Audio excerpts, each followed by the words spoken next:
Ladies and gentlemen, welcome to Newbrook Elementary School, and we're here to start off with Act 46 meeting. We have a small presentation, followed by questions from you, and hopefully answers from us. So, good luck, and here we go. All right, so thank you again for coming. I need to apologize for Emily Lawn, who wanted to be here tonight, but had a legislative meeting that ran way late, and there was no way she was going to be here. She's been on the Act 46 committee, and she called me this morning to ask me to say that she was sorry she couldn't make it tonight, but she really, really wanted to come. At this point, I'm going to move because I'm going to go blind looking at that, plus I'll run the slides. At this point, we hope everybody's received our mailer that talks about some of the things that we're probably going to repeat in this meeting, and you've had a time to maybe look at the 33 pages of articles and rationale. And then there are and go through some of the other data that's available on the blog site, the WCSU website, and hopefully get some of your questions answered. So the purpose of this meeting is just to convey the information about the work that the Act 46 committee has done over the past couple of years and help you get ready for the vote that's actually going to take place on town meeting day. We'll give this quick short presentation. I'd ask that you hold your questions until the end. We're going to go through, we'll have time for every question at the end. If we don't have the answer here for you tonight, we'll get the answer. We are, after this meeting, we have a second mailing that's going to be going out with all the questions from all the 3 town information meetings that we've held so far and the answers to those questions. All right, so. Hey Joe, how do you introduce yourself? Oh, I always forget that. My name is Joe Winrick. I am from Townsend. I'm the chair of the Act 46 committee, and I also am the chair of the Leland and Gray board. Sorry about that. And you know your other board members, right? You guys want to introduce yourselves? Sure. Ken McFadden from Newfane, joint board chair. Sherry Green from Brookline, vice chair of Brookline board. All right, thanks. So this slide just talks about, real quickly, the diversity that we face in going through this process in Windham Central. We have 1 town with K-12 choice. We have 2 towns with K-6 operating schools and 7-12 choice. We have 1 town that operates a K-8 school and has 7-12 and has 7-12 has 9-12 choice. That's a typo. And 5 towns that operate K-6 schools and are members of the Leland and Gray Union and send their middle and high school students to Leland and Gray. So that just gives you some idea of what we're up against. In addition to this, we have access issues with dirt roads, and you can't get there from here, and there's no way to get from parts of our district to other parts of our district on pavement. So is this the second slide here? Yeah, okay. So Act 46 designates all the schools in the district have the same structure and have pre-K-12 as part of this structure. So what the WCSU has come up with is a side-by-side district. The Leland and Gray towns, Jamaica, Newbrook, Townsend, Windham, Newfane, Brookline, and Townsend and Windham would form 1/2 of the side-by-side, which would fulfill the pre-K-12 requirement, and then Dover, Marlborough, and Wardsboro would combine under 1 board and be the other side of that. Stratton, we're told, at this point, Stratton is petitioning to move over to the Bennington Supervisory Union because that geographically makes sense for them, and most of their schools feed into Burton, and that seems to work for them. So that determination was made through discussions at the WCSU level, and then an exploratory committee, and then there were 2 study committees formed. One that studied the Leland and Gray Towns merger, and the other that's studying that other merger.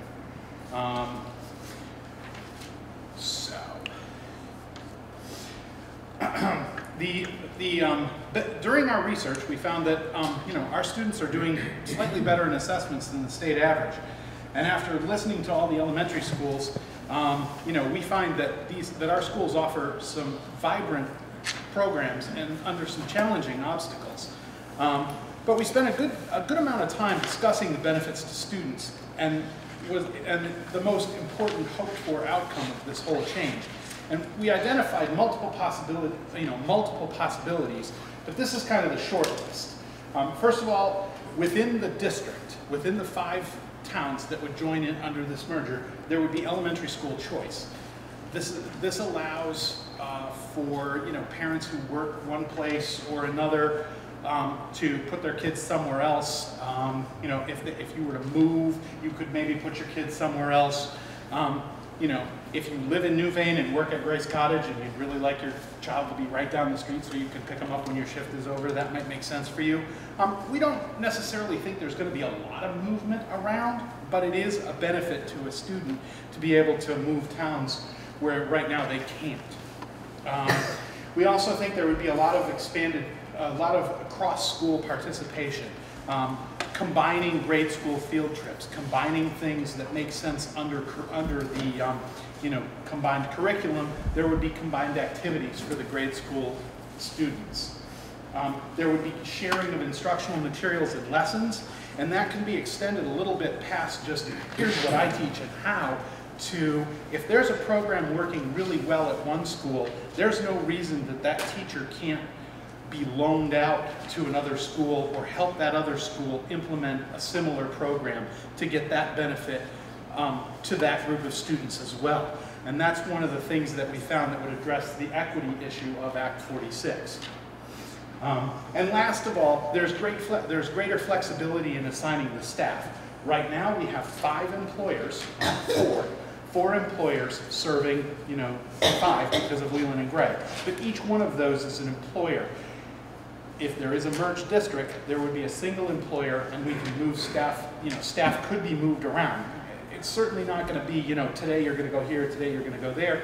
But I know as a Leland and Gray board member, we've faced decisions where we don't have enough work to employ a teacher full-time anymore, and we've cut them back to 3/4 or half-time, and sometimes they leave, and sometimes they can make a full-time position doing something else within the school. But if we had the combined district, that half-time French teacher that could then take the other half of their time and spend it in an elementary school and add a language component to our elementary schools.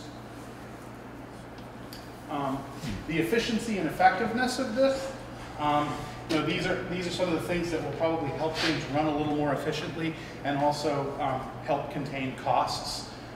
Will reduce duplication. We probably won't have, I hate to start talking about specifics, but we may not need a building principal in every building all time, every day. I know for a lot of years, Townsend and Brookline shared a principal quite successfully. But we can also eliminate duplication at a lot of other levels with equipment and supply purchase and just planning. Again, the flexibility of staff assignment, the economy of scale in purchasing. Each school won't be purchasing its own supplies. We'll have a central buy for these things. There could be discounts in that. Also, there will be focus on leadership with less amounts of with less meetings to attend. There's more time for our educational leaders to focus on the education piece rather than the going here to attend this meeting and going there to attend that meeting and going here to attend this meeting. And last of all, the finances would be simplified in that we wouldn't be running 5 budgets for five schools. We'd be running 1 budget for the entire school system. This slide talks about some of the finances. A lot of times we've been asked questions a lot through this process about where. Sure. Step back. Oh, sure. Thank you so much. Sure. Excellent. Sorry. That's all right. We've been asked about, where we would realize savings on this. And some of the things we came up with really quickly were the chart on the left-hand side here where we talk about getting rid of 5 audits, saving on accounting software, getting rid of some board spending, and having a unified homestead tax rate in the 8, and that would be the tax rate with the incentive. And then the second chart on the bottom, kind of to the right, takes this year's budget numbers and says, what if we merged, what would the tax rate look like? We can't promise you the tax rate will look like this going, we can't, it's voodoo to promise what it's going to look like going forward, but this takes this year's real numbers, plugs them into what it would look like, and shows that, Brookline would be down 3 cents, Jamaica would be down 11 cents, Newfane would be down 7 cents, Townsend would be down 15 cents, and Wyndham would be down 3 cents.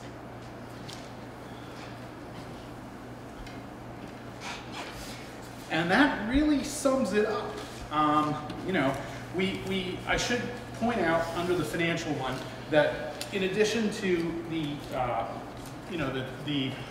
tax reduction of 4 years where we save 8 cents, 6 cents, 4 cents, and 2 cents off of the homestead tax rate, the three of the four elementary schools involved in this, Jamaica, Townsend, and Wyndham, all receive small schools grants. Under the statute, if a district does not merge, those small school grants are going to go away. That's about $221,000 that those districts will do without. Once they're merged, those grants are renamed to merger support grants, and right now continue in perpetuity.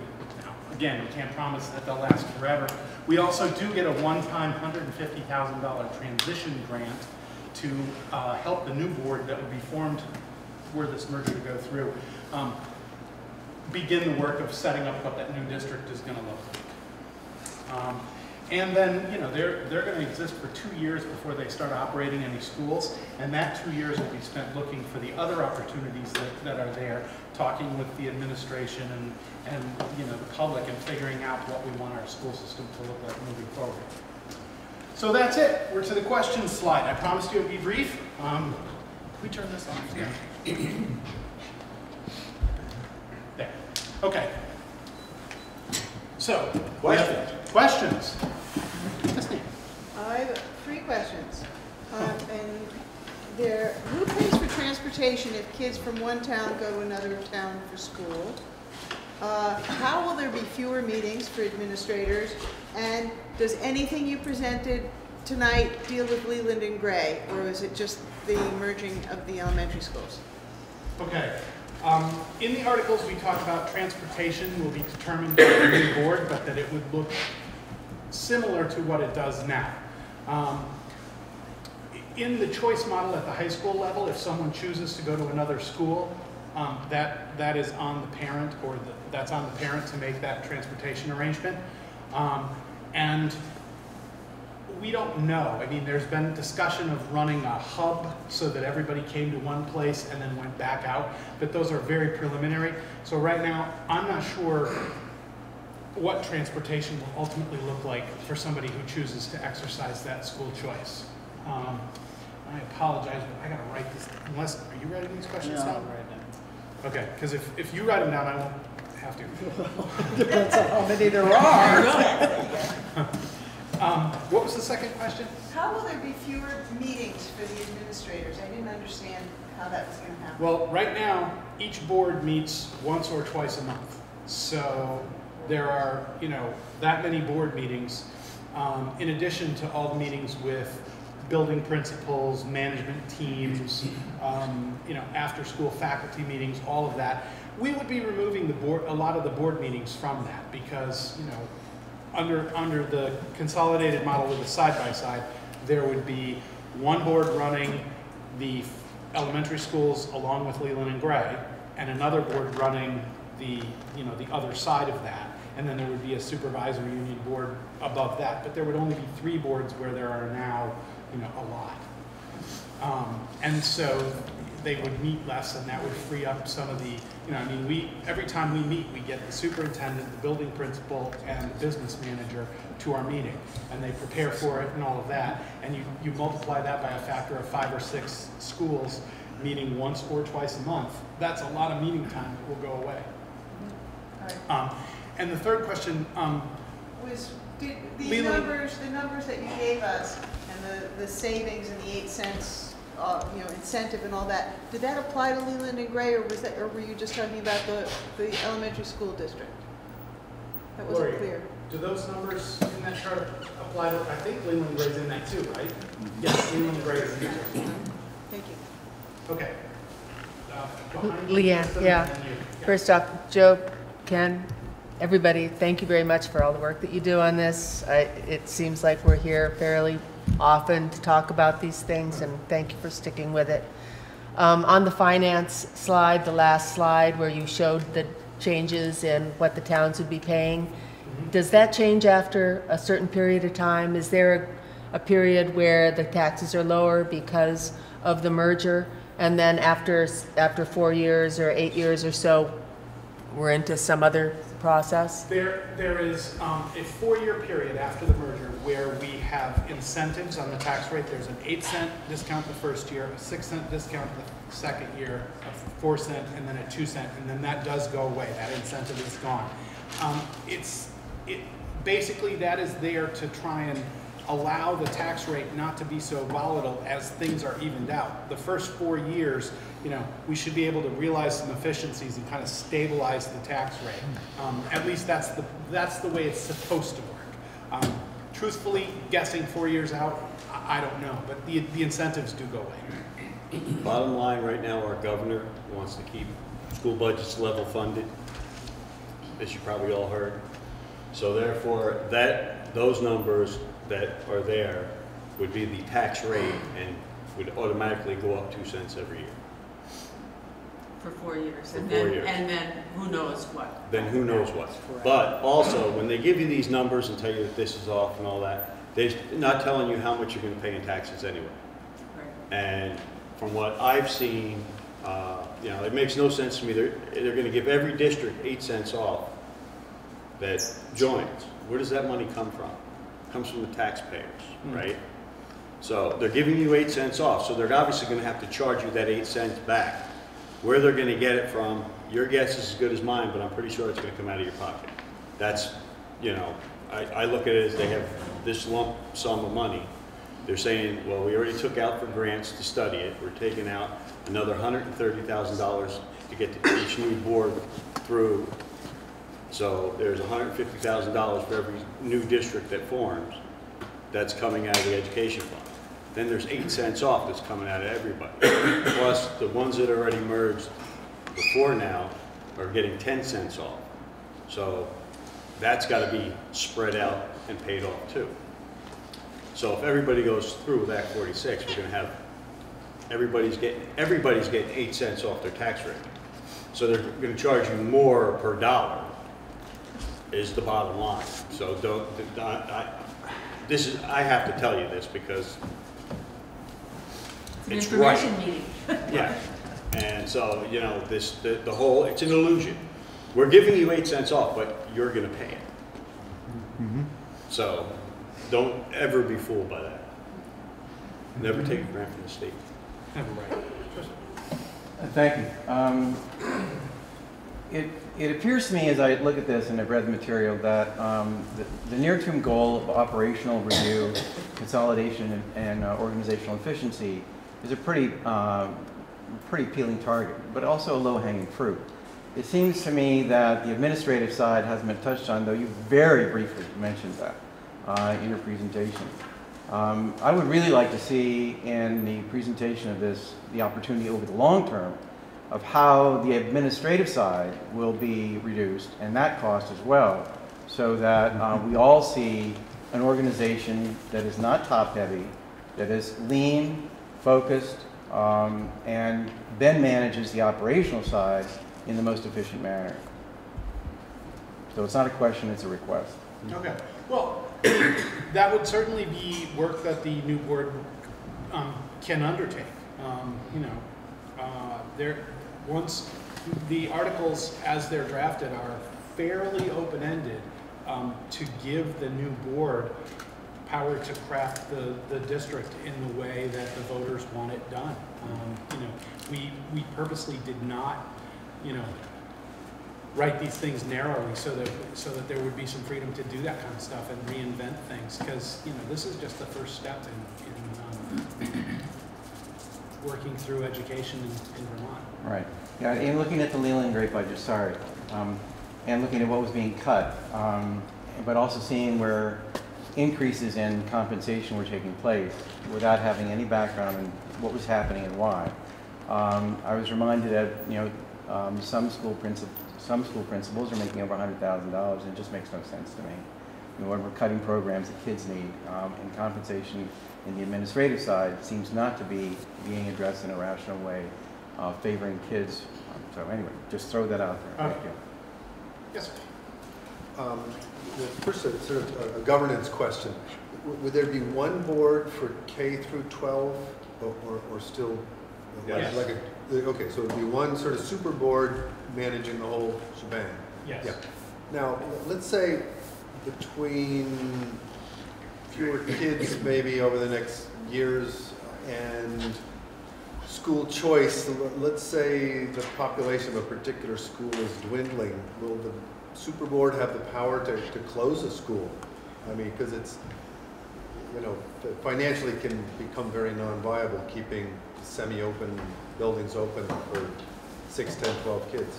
To close a school requires a vote of the town that the school is in. The board could certainly recommend it.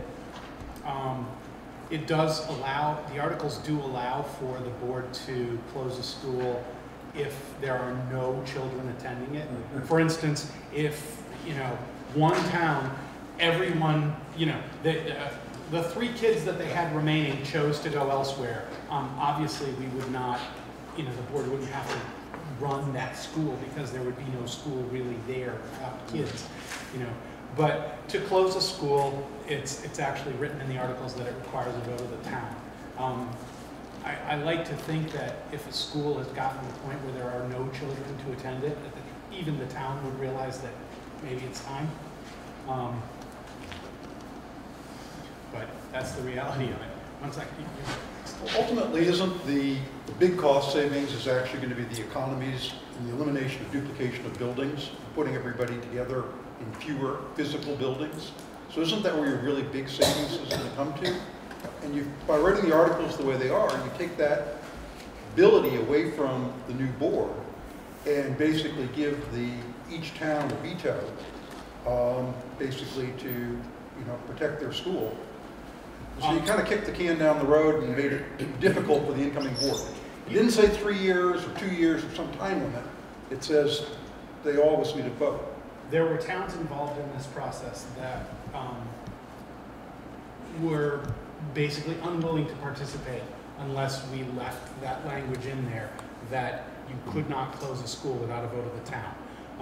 It does make the new board's job a little more difficult, because they're going to have to convince that populace that that's the right thing to do. But through this process and the previous RED process, I have learned that towns treasure their schools like nothing else in a town.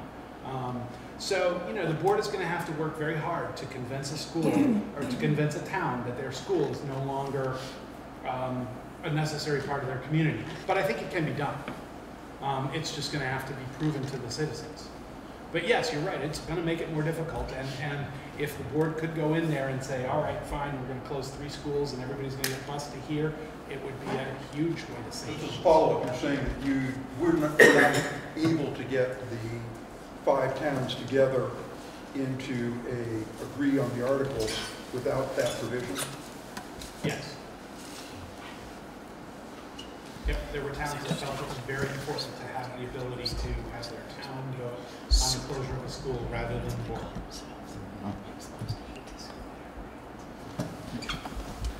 I'm sorry I have not read all the articles, but maybe you could play out the scenario for me if this consolidation vote does not go through on town. I can.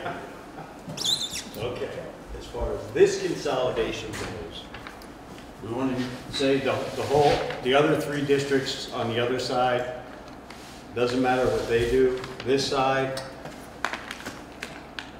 Townsend can vote no, the board can still form. Jamaica can say no, and the other districts say yes, and it can still form. Or Wyndham can say no, and the board can still form. Only one of those schools can vote no. If Newfane or Brookline votes no, it doesn't happen. Either one of them. Either one of them, either the town of Newfane or the town of Brookline vote no, because we are the only necessary town. And because they're a joint contract board, they were necessary. And then making the other 3 towns advisable gave it more flexibility in case a town decided not to participate. It conformed with 4 towns. Not that it changes a whole lot, but if this side of the side-by-side does not form, if, for instance, the other side can't either, even if they vote to merge, they can't, because statute says you have to have a pre-K or a K-12 district. And you can have that as half of your side, but the Dover, Marlborough, Wardsboro consolidation would not happen if our side doesn't happen as well. And is it my understanding that if that's the case, that there's the greater potential of state government coming in to make a decision for us? Or am I incorrect? No, you're correct. You are 100% correct. I was just in front of the Senate Ed Committee this afternoon, and the senator, the chair of that committee was talking about, at the end of it all, the Secretary of Education and the State Board of Education will have a map, and they'll put things together that make the most sense, and that'll be how you end up. And you may or may not have input in that. No one really knows right now.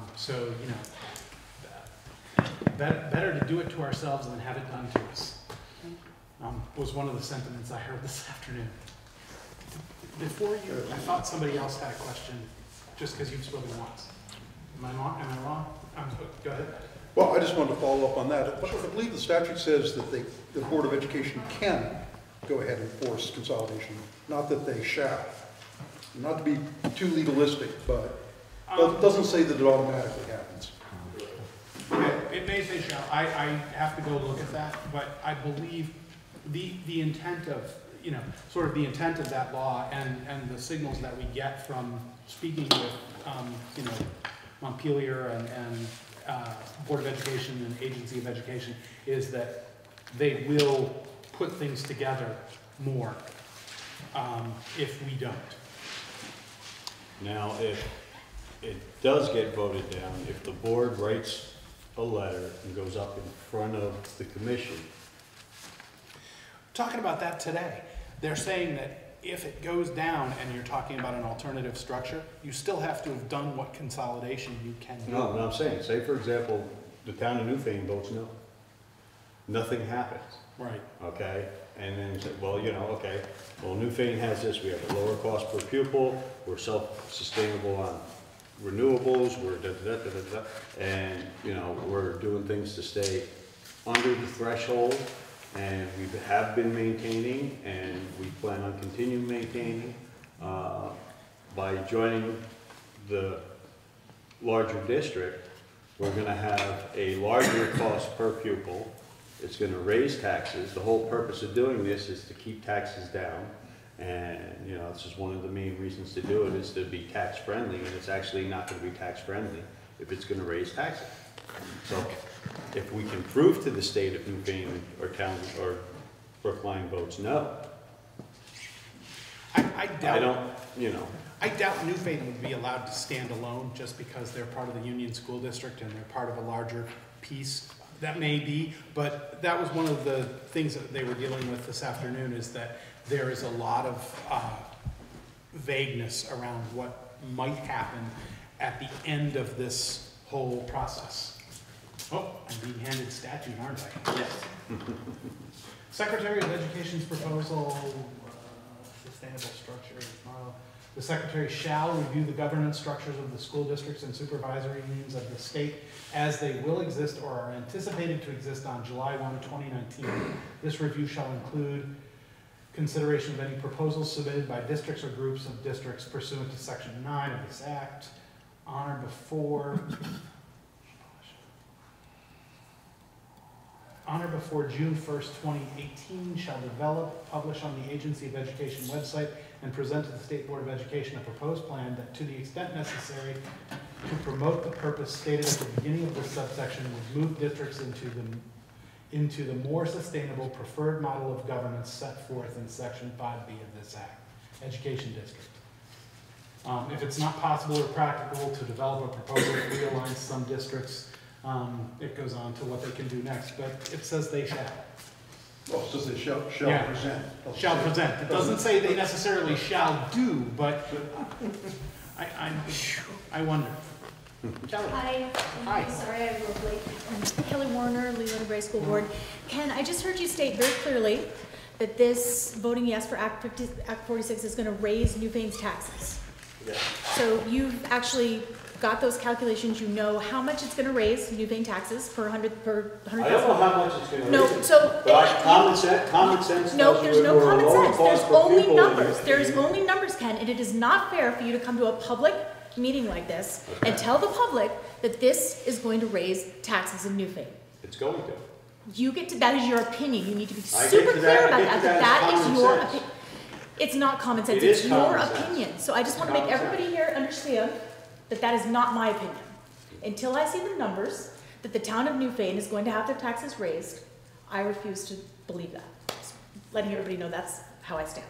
And Thank using you. this year's So, numbers. so just by going by the elementary school level. Wait, Ken. No, wait, Ken, no, We let's have a answer lot of this. questions that need to be answered. We had another hand Okay, up out nobody there. wants to hear about this, but that's okay. Go ahead. I'm not quite, this is not a question really, it's more of a statement. And one of the things, as a former teacher who worked many years in this building, one of the things, adverse effects that I see of this merger is a diminishing of individual school cultures. And what you've listed as an asset in this process in terms of staff assignment flexibility, I, as a teacher who had wanted to work in this building, would be somewhat dismayed if I found out next year, say at contract time in March, that my contract was being offered to me to work in Jamaica, say.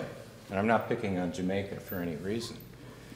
So much of the culture of what makes our small schools, is that relationship between the students at that school and the teachers who work there. Whether it's the teachers they have that year, or whether they can look down the hallway and say, oh, in third grade I'm going to have Miss So-and-so. And I think, I really worry about that.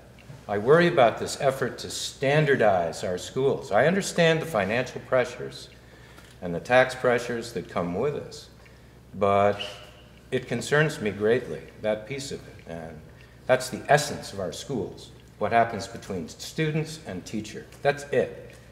Everything else. Well, the articles do provide for a advisory board that would be made up of the principal and a member of the board, of the governing board, and then parents, community members, whatever however the board decided to configure itself to preserve that sort of cultural aspect. And, But in the end, the decision is going to be the board's when it comes to hiring. Certainly, but they would listen to input. And let me put it to you this way. As a teacher, we can offer you a contract in Jamaica for next year, or we can offer you no contract in Newfane because we don't need you in Newfane anymore. That's the flexibility I'm talking about. Sustainability for jobs, for you know, people like that. Right now, I mean, you know, they brought up Tristan brought up the Leland and Gray budget. Over 3 teachers lost their jobs because of the budget cuts. High school's a different beast. It's a different beast than elementary school. Okay, so probably that's where the flexibility is going to get used a whole lot more than in elementary school. Nobody wants to play, you know, move the teacher all over the district just for fun. I realize that. So, you know, and all of these professional educators that run the supervisory union and run these schools understand that having a teacher in the same place teaching is a valuable thing. So nobody's going to be looking to move that around. I just know how these things play out sometimes. Unless and it comes down to when we're talking staff too, I presume we're talking paraprofessionals. I would imagine, yes. Alicia? I guess one of my concerns is kind of piggybacking off of the gentleman in front of me. One being that it seems to be low-hanging fruit. One being that there is a large amount of control being placed without a lot of direction on what we want them to control. We're taking away our school boards, the people in our towns that are our voice, and I want to thank everybody here for showing up, knowing how hard it is to get school board members.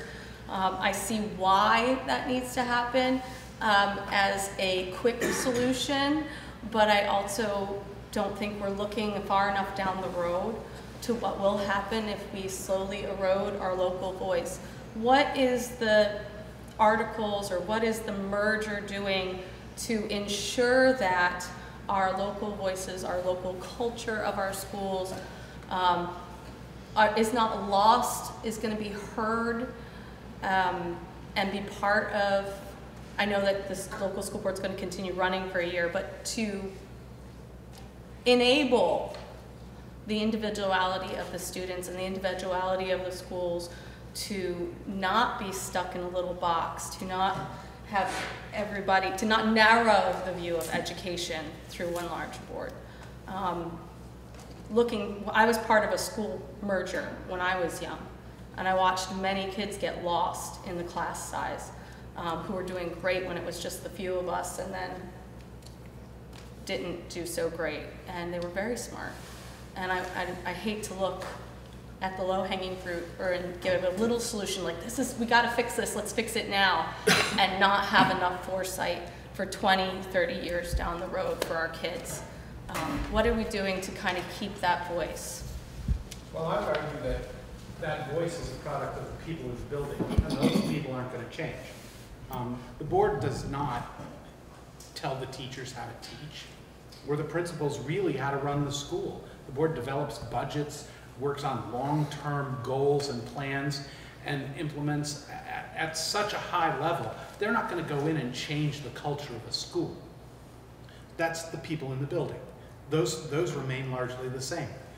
Also, we do have the committee that's going to be working with the board to sort of retain that culture.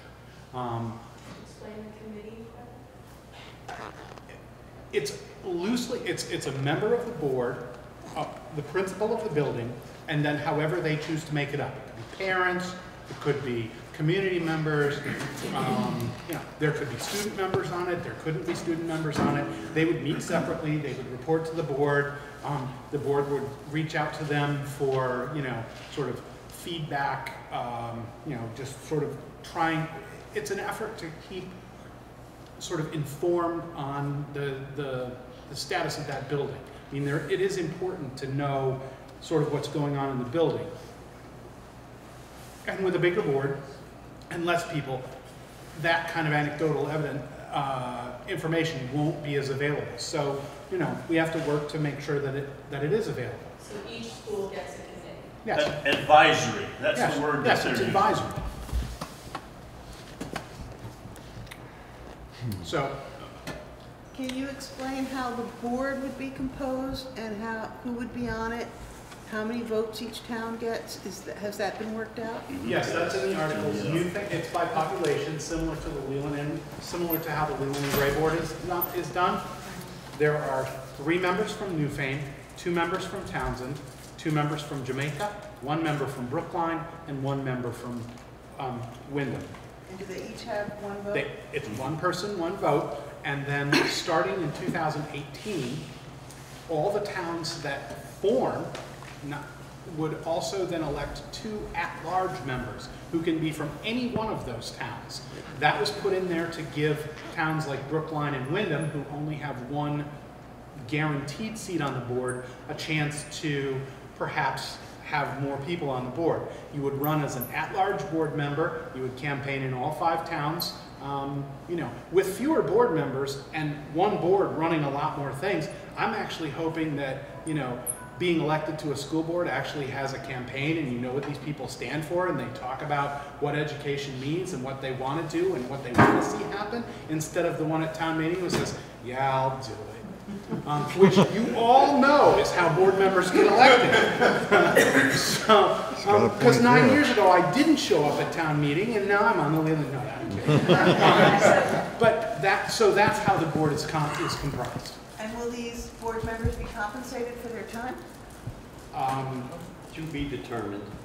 Probably in a similar manner that we're compensated now. Underpaid? It's a donation. It's voluntary. Although I did once propose that we not be paid, and I was told that, it did allow people to pay for babysitters and gas and things like that. So, the $400 or $500 that we actually get paid to serve on a board does have a purpose. One second. You all have spoken before. Go ahead. Just a quick logistic. I just heard that our town of Brookline did not have anyone petition. So what does that do? At the speed at which this is trying to go through, I'm not sure. I can answer that. Yep. There can be a write-in candidate, which your town clerk should be able to tell you. Each town has a different threshold for how many votes you have to get as a write-in candidate. If you do not have a write-in candidate in your town, then the existing school board, which exists for 2 more years after this, would then appoint someone similar to what happens now if a Leland and Gray representative is not appointed at your town meeting. Thank you. You're welcome. You were next, and then okay. I want to go back to the whether it would raise taxes question. And assuming that there are only the savings that were shown here, and there aren't any greater savings. So basically, all the school budgets for all of the 5 schools currently stay the same. Grand list of each town stays the same. If you average the tax rates amongst the group of 5, it seems pretty logical that the towns that have lower tax rate, when you average it, are going to have to pay the average, which will be higher. Now, in the case of Newfane, I guess you get the benefit of the small school grants averaged back into that mix as well, which I don't know how that affects. I was told I shouldn't speak if I don't have the proper numbers. Well, I have the proper numbers right here. How about that? Just so happens, we all know we all pay the same amount at Leland and Gray, right? Right? Per pupil, we pay the same cost. Correct? We're over time. I know. So Okay. All right. So, all right. If you take the total number of students from each school and divide it by the budget, you get your cost per pupil, right?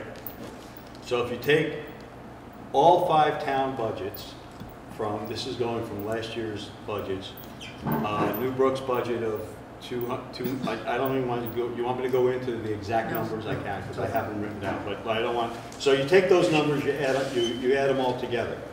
Then you divide it by the number of students in each town.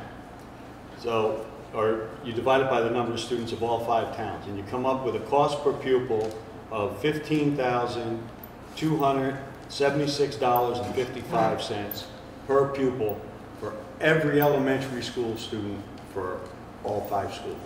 Okay. Our cost per pupil, when these numbers were done, is $14,525, which is an excess of $751.55 per student. Times that, times the number of elementary school students at the census at the time was 133. You come up with a number of, our taxes would go up at that level at $99,956.15, and those are the numbers. I got these numbers from the town clerks of each town. But don't those numbers, because you're only looking at elementary schools, and there would be a budget that included the high school, aren't those numbers then not That's just accurate? at the elementary school level. We all pay the same amount anyway. The number is, the cost per pupil is going to be different when you combine the high school students in 2, but you're still paying for your high school students either way. So no matter how you look at it, Newfane is going to be paying it close to at least $100,000 more in education. I can see that right off the bat. Then you're going to have your incentives come in and everything else, and we'll see what happens. But bottom line is, common sense. You have $15, you have $15, you have $15, I have $10, we pulled it all together and split it back up. You guys are gonna have less money, I'm gonna have more money. That's simple. What you missed here though, Ken, is there's only gonna be one budget and all the pupils are gonna be in there equalized across. So your comparison is flawed because you're running off the old system where you're going to take all the elementary schools and divide the budget and get a per pupil number and then say, well, we're going to spend this much more per pupil. But there's only one budget and it's all the pupils in the district, not just the elementary school students. And there's not going to be a separate Leland and Gray tax and a separate Newfane tax. There will be one tax, which is what the numbers, taking the numbers with the current budget and putting them on, everyone's taxes went down a little bit. That's where your flaw is in your argument. There's no flaw in the argument because the formula says, we're going to give you 8 cents, but we get the 8 cents from you anyway. Care to weigh on this, Mr. Budget, Mr. Business Manager? One sec, I had one back here and then you. I'll quit the school. No. I was talking to Frank and I saw him back there going, yeah, you're right. Yes, please. Okay. With this proposed district. I'm sorry, start that again? In this proposed district, or whatever we're calling this, it's my understanding that there's one school that has public pre-K. Is that correct? Everybody has universal pre-K. Universal pre-K. All 3 and 4-year-olds, whether you host it or whether you send out. Okay, so hosting. Okay. How does this consolidation impact hosting public pre-K? Does it? No. Well, it could. The new board, I imagine that since if pre-K is going to be an issue, that would be one of the things the new board would want to tackle. Like, does everybody want to host pre-K? I mean, certainly we don't want to have pre-K at one place and send all our kids there because you don't really want to be moving kids that age all over the place. Probably everybody's going to host. But that's a question for the new board to wrestle with. Right now, there is inequity in pre-K. Some people have half day, some people have full day, some people have 10 hours a week off-site, while other people have full day on-site. That would be an issue the new board will have to tackle. Yes, sir. I have 2 problems. The first problem I have is individually I've been trying to get up to speed with all this, which isn't, I watched your December meeting on the internet. And my issue is twofold. One, that the towns haven't had enough time to absorb this, which probably has nothing to do with you, probably structured a certain way to have it by a certain date and time. And the second thing is, after trying to have an open mind and listening to all this tonight, and you folks, I don't see how this benefits the tax structure at all. I think where I'm going with this is, down the road, when you do amplify this out to the towns, and the towns go, what's this going to do to my taxes? And nobody seems to really know. But there's a better than even chance that they're going to go up. And I think you'll find in the communities, that's exactly what they don't want to hear. Because I know in my town, our taxes went up substantially last year. And at the rate, we don't want them going up at the same clip every year on infinitum for 10 or 15 years. It'll be cost prohibitive. So basically what's happening is you're running into the perfect storm. Because the more the taxes go up, the more people are going to get upset.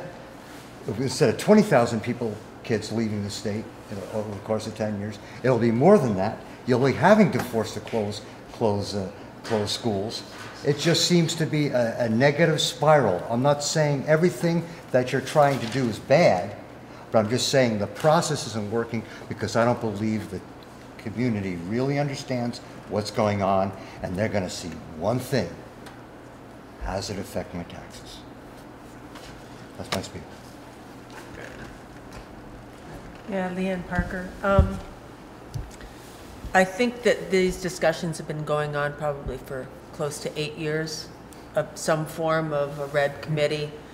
We started this one back in, this particular discussion back in 2015. Yeah, well. And the red was before that for several years. Right, Yes, you're right. We've been talking about this for a long time. We've been talking about it for a long time. And we have informational meetings, and about this many people come to the meetings.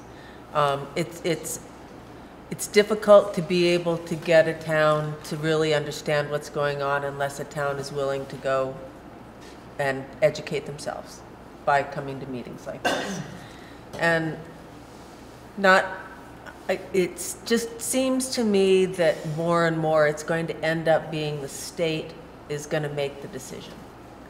Because I just don't see the gathering of the citizens to be able to really educate themselves about it, to be able to make a decision amongst themselves.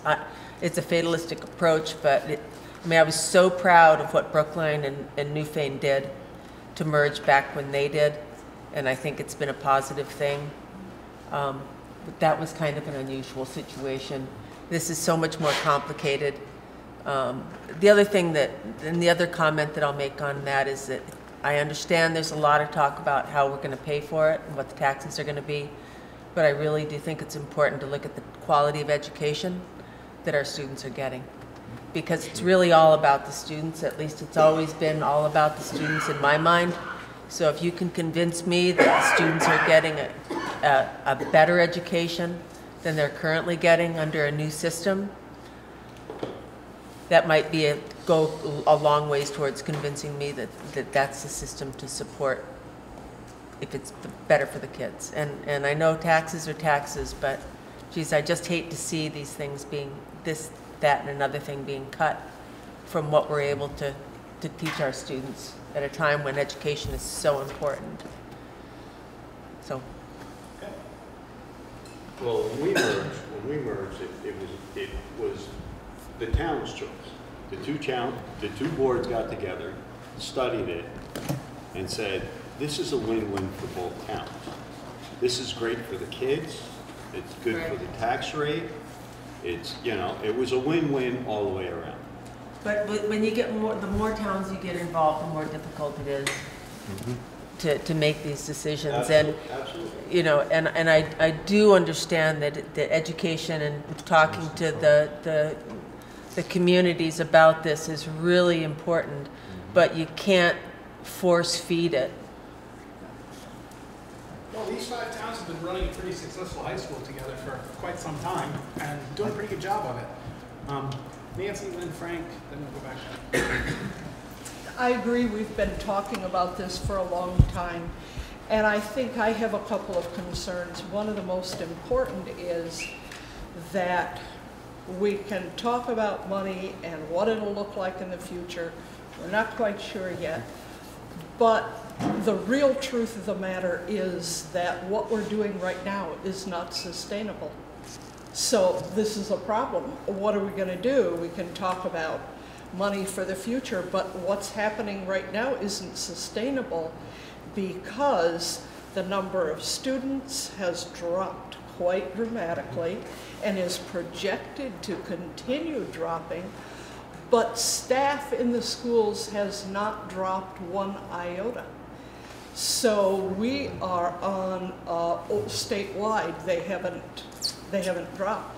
So we're on kind of a collision course here. And I just see this as an opportunity to rethink what we're doing, whether we like this or that or whatever, but to rethink it, because it isn't that what we're doing right now is working. It's not. That's why we got the legislation. True enough. Frank, I believe you were next. Yeah, I just want to echo Leanne's comments just earlier, and Nancy's as well, in that a central issue is when you talk about taxes is the school funding formula is based on a $10,000 index that all systems in Vermont get compared to. And so when we see schools drop below 15 kids per grade level, and we're still trying to have one teacher per grade level, in an elementary system, you go from K through 6, 7 grades times 15 is 105 kids. So if a school goes below 105 kids, you are going to run into the taxation problem because of the school funding formula. It's based on this indice that the legislature struggles with every year. And so I suspect most of our schools, our elementary schools, are less than 105, except Newbrook. Yeah, and so what this opportunity is, as Nancy was just saying, is it is a time to recognize that we have changed demographically unbelievably. This community here at one time was 190 students just in itself, and now by itself it's 90, right? 95. That's an incredible change, and we haven't structurally done much from a governance point of view to respond to that. And as a result, we have seen our taxes go up substantially. So the other point, the gentleman in the front row, another Brookline resident, shared a concern around taxes and the trend. And the reason why the merged system is a way to stabilize taxes. It's not intended, the Act 46 folks have said, it's not intended to save money.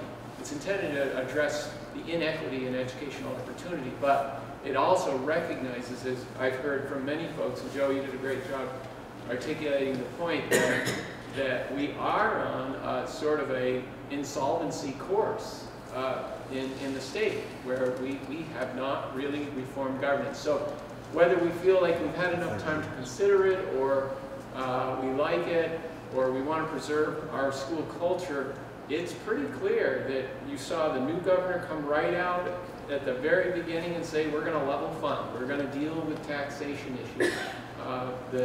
The State Board of Ed and the legislature has done these voluntary mergers. Leland and I were on a committee, how many years ago, about the same issues. And as Joe has said, and you read the language, the commissioner, the secretary of Ed, is obliged to address this because it is truly unsustainable, as Nancy has said. So I also have heard, for us that really do want to retain the culture in our schools, this is the best chance to do that, because without it, it's far more probable that the hand of the state will say, Wyndham, you cannot run a comprehensive educational program for 25 kids, K through 6.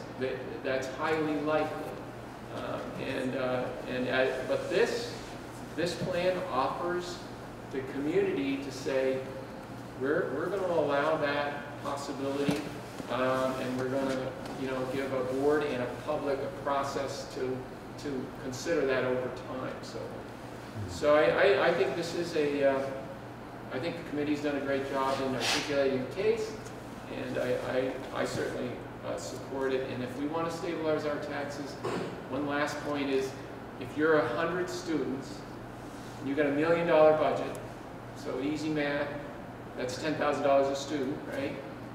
Well, if you lose 10 kids, which is not a lot in 1 year, and actually it's pretty common to see that in 1 year, your taxes are going to change by 10%. But if you are 500, that's what we are here in this merger, right? 577, I think I said, on your figure there.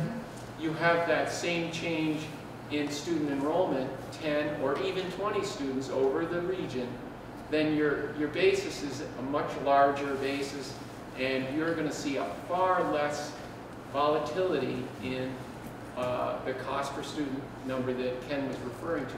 Cost per student is what sets your tax rate. If you hear a number, $15,173 per student, just move the decimal, that's $1.53 tax rate, because it's divided by 10,000. So you can see, if you're in a community of 100 kids and you change 10%, you're going up 15 cents, 10% of that. But if you're in a community that changes and you're part of a 500 student district, then you're going to see a fraction of that, probably 1%. So this is another thing the state sees as a way to stabilize the cost of education. To further support what Frank is saying, the January 25th issue of the Reformer, Scott will fund the state budget, his announcement. And he said when asked if small schools could close as a result of the level funding mandate, he said some schools very well may close. So it's level funding, we can have closures, make no mistake about it. He's Phil Scott. Mm-hmm. Yep, Governor Scott. Yep. First of all, Joe, I want to thank you for your enthusiasm and presentation. I was hoping that I'd leave here tonight with some clarity. I don't. You know, it's helpful to hear all this. One of the things, you know, we're talking, it's really clear that Act 46 is about governance. It's not about education. And what it doesn't address, it seems, you know, and this is no fault of anyone here, but as people interested in educating our children, we need to be thinking much more creatively. Why are we still on an agricultural calendar? Why do we still only have a 6-hour or 5-hour classroom? When are we going to acknowledge that schools are not places that only teach reading and writing, but also provide essential services like health, mental health, nutrition, counseling? When are we going to acknowledge what really is happening here, and that some of the money that gets put in different bureaucratic silos should be flowing here?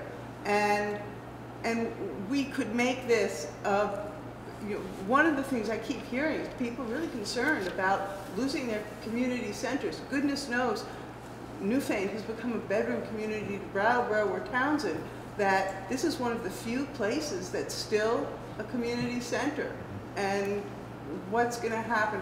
Aren't there ways to fix governance, but acknowledge all the things that go on here? Can we think bigger than this? You have tremendous enthusiasm for this particular sliver, but we're only looking at a sliver. How can, and I don't have an answer. I'm just being a nudge and asking questions. But I think that this is what we really need to think about, separate even from taxes. It's like, what can we really do in this space with all the things that we need to do to ensure the future of our population? Good question for the legislature. This is one step. And this actually is mandated by statute. We had to go through this process. Every school district does, which is why this is what we're looking at. You know, this was to address both the rising cost of education and the what is looked at as inequity in education. You know, as school budgets get tighter and tighter and tighter, you know, there are schools that offer the absolute bare minimum to their kids and struggle to do that.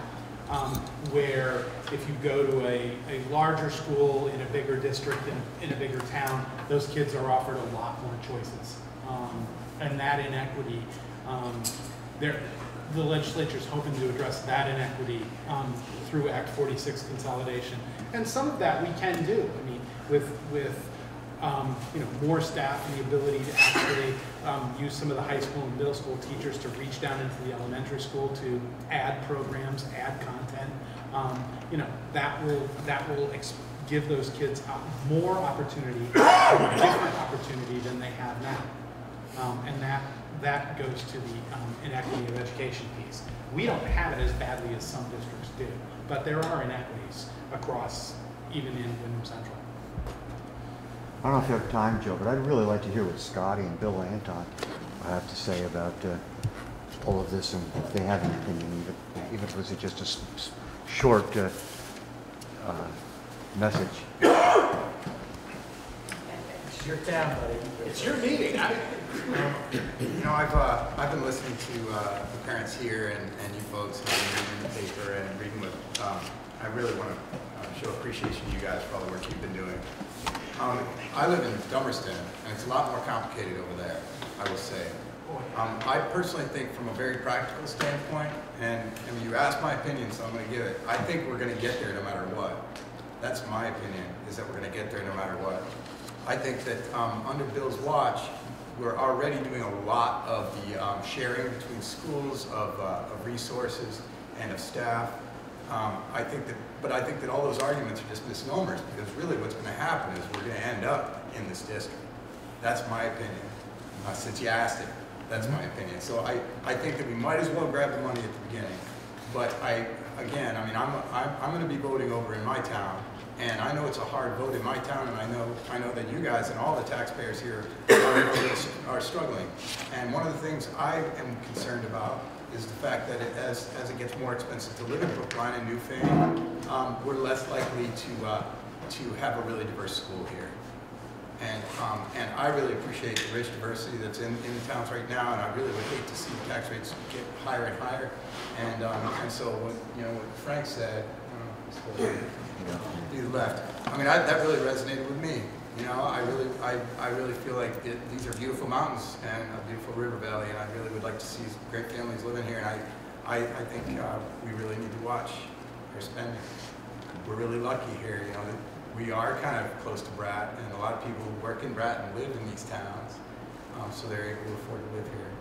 But we've got a lot of poverty. I would echo what Scott is saying. I have so appreciated going to these meetings and watching all these meetings and understanding the emotional and practical nature of these decisions.